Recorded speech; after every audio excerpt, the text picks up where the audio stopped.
Today I will show you a drama film from 2016, titled Fog in August. Spoilers ahead. In Germany in 1944, Yenish boy Ernst Lossa is being sent to a mental institution led by Dr. Werner Weidhausen.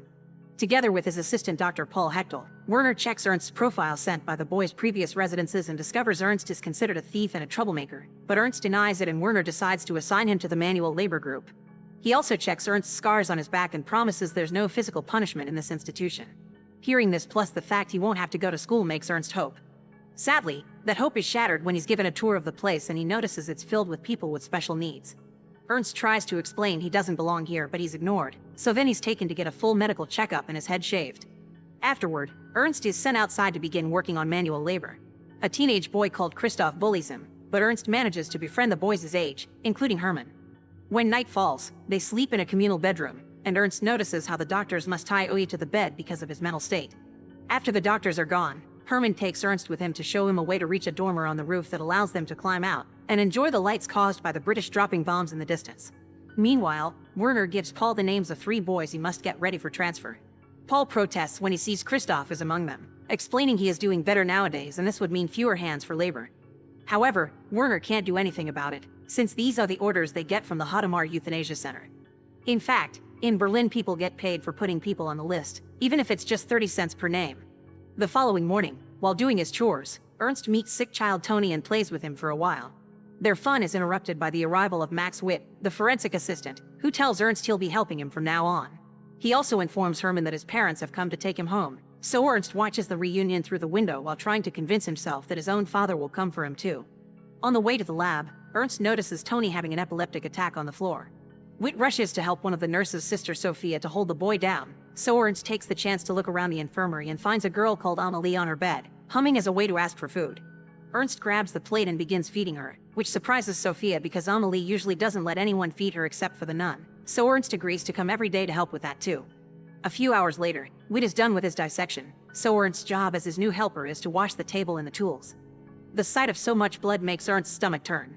The next morning, there's quite a commotion in the bedroom because Christoph is trying to run away from the doctors that chase him. Unfortunately, he's caught anyway and put in a black bus that will take him to the euthanasia center, but the patients, including Ernst, don't know this. Afterward, Ernst's mood is improved when he's visited by his father Christian, who promises to take him out of here so they can escape together to the USA. Christian talks to Werner to get the paperwork done, but since he doesn't have a permanent address, Werner can't legally allow him to take Ernst. Desperate, Christian begs for an exception because he was recently released from a concentration camp and now he works as a street vendor, but Werner's word is final. He even points out that in times like this, Ernst will be safer in the facility than with his father on the streets. Before leaving, Christian gives Ernst a heartfelt goodbye, promising to come back for him in the future and gifting him his necklace. A few days later, Ernst notices Paul has left his keys on a door and tries to steal one, but he's caught in the act by Nandl, who points out he isn't being discreet. In the meantime, Werner calls Sophia and Paul to his office to give them some big news. The Hadamar Euthanasia Center has been shut down, so now they'll have more patients and therefore extra work to do. After Sophia leaves the office, Werner confesses to Paul there's more. From now on, they'll be putting down the kids themselves, and closing the center is just an act to please the people that protested against the black buses. Anyone willing to help will receive extra pay each month, so Paul accepts the deal and is told what to do. Officially, they'll say the kids die of bronchopneumonia when actually they'll be given barbiturate, which is a nervous system depressant. To help with this process, Werner hires Sister Kiefer as a new nurse. After the doctor checks on all the kids in the infirmary, he decides on the next 3 names and hands them to Kiefer, who asks for raspberry juice to mix the barbiturate in because it helps cover the bad taste. The next day, Ernst gets to play with all the other kids outside and spend some time with Nandl, learning more about her. Like Ernst's mother, Nandl's both parents are dead, and she's in this hospital because she has epilepsy. To lighten the mood, Ernst reads Nandl's palm and tells her she's got a lifeline that doesn't end. In the evening, while Ernst is feeding Amelie, he notices Kiefer making Tony drink a whole cup of juice. Sometime later, Werner gives Paul 10 patient names who from now on must only be fed vegetable soup. Sophia finds Tony dead on his bed, and both she and Ernst lament losing him. Werner checks on the 3 new bodies, pretending this is an unexpected turn of events, and tells Witt to write down bronchopneumonia as the cause of death. Once the paperwork is signed, Witt proceeds with the dissection to send the brains to Berlin, and at the end of the procedure, Ernst must clean the blood again. During the funeral, Ernst asks Witt what happened to the kids and can't understand how it could have been bronchopneumonia when not so long ago Tony had been playing soccer. Afterward, the kids are sent to the forest to gather wood, but Ernst is too upset to work and walks away from the group. Nandl finds him out and scolds him for being lazy, but their argument suddenly gets interrupted when she has an epileptic attack. Ernst holds her down during it, and later when they return to the hospital, Nandl kisses his cheek as thanks. In the evening, Sophia talks to Werner in private to inform him that she thinks Kiefer is killing the children. Werner admits they're still working with the euthanasia program, but this time they get to choose what kids don't have a chance to recover. Sophia is appalled, so Werner calls out her hypocrisy because she used to take kids to the black buses too. Meanwhile, Ernst shows Nandl Herman's spot on the roof and tells her a bit about his people's culture, explaining she can ask a Yenish person one life wish and that person can't turn it down. Nandl thinks hard about her wish and, after realizing getting to ice skate again isn't important enough, she decides she'll think of a better wish later. The next day, Sophia goes to see the Archbishop to tell him what's going on in the mental institution. The Archbishop promises to write to Rome to see what they can do, but it'll be hard because of the current political situation. He also asks her to keep working there so they can have an informant inside. As days pass, more kids die and the graves in the cemetery quickly multiply. Werner keeps an eye on the 10 patients that are being fed only soup, and Paul points out all of them have lost weight. Ernst continues to help in the infirmary feeding Amelie, and one afternoon, he notices Paul has left the keys on the door again. This time Ernst does manage to steal one right before Kiefer comes over to give Amelie the special juice. Amelie won't accept the drink, so Ernst offers to feed her himself, but when he comes closer, he pretends to trip and spills the juice on the floor. Kiefer leaves the infirmary to mix more juice. At the same time, Sophia comes over and congratulates Ernst on what he did. By the time Kiefer comes back, Ernst is cleaning the floor and Amelie is nowhere to be seen. Not believing Ernst when he says Amelie just walked away, Kiefer decides to give the juice to a different child instead. After she's gone, Sophia rushes in and makes the kid throw up. Werner suddenly shows up with Kiefer and asks Sophia to go with him, so she asks Ernst to finish cleaning the child up and hands him a handkerchief with her room key hidden in it. Once they're gone, Kiefer tells Ernst about the time she found a deer with broken legs in the forest.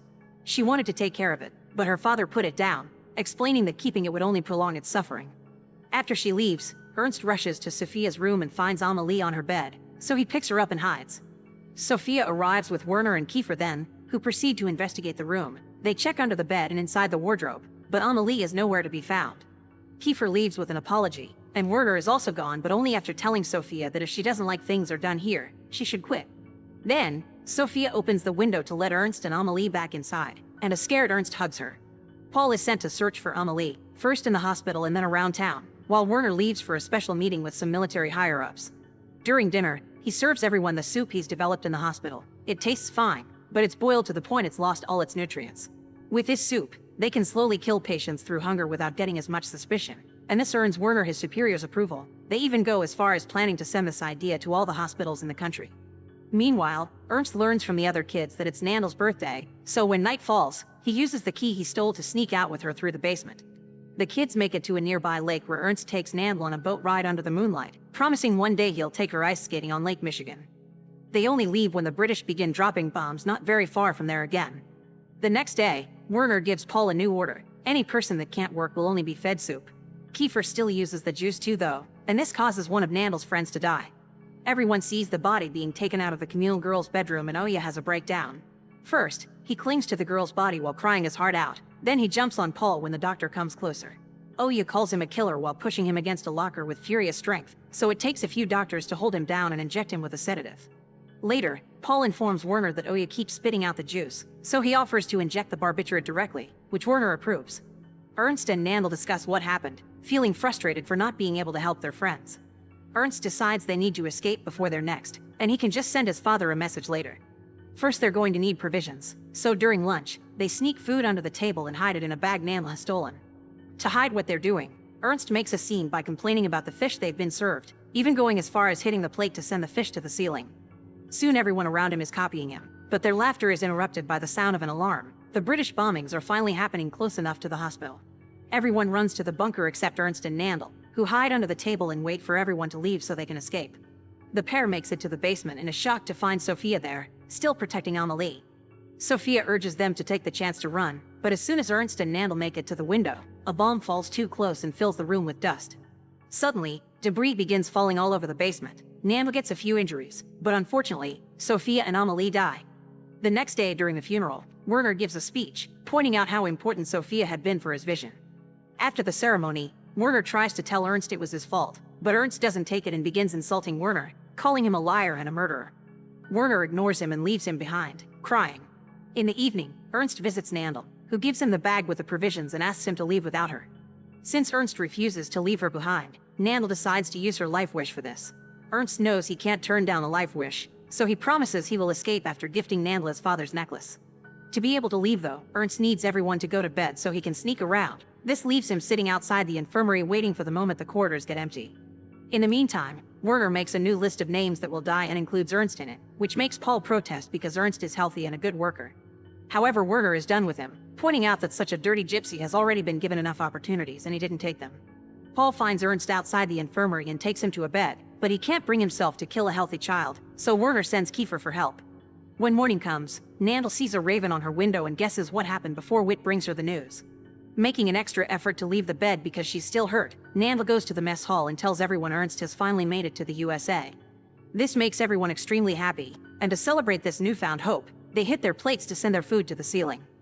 The real Ernst was killed on August 9, 1944. The culprit was never found because everyone in the hospital kept blaming each other for it.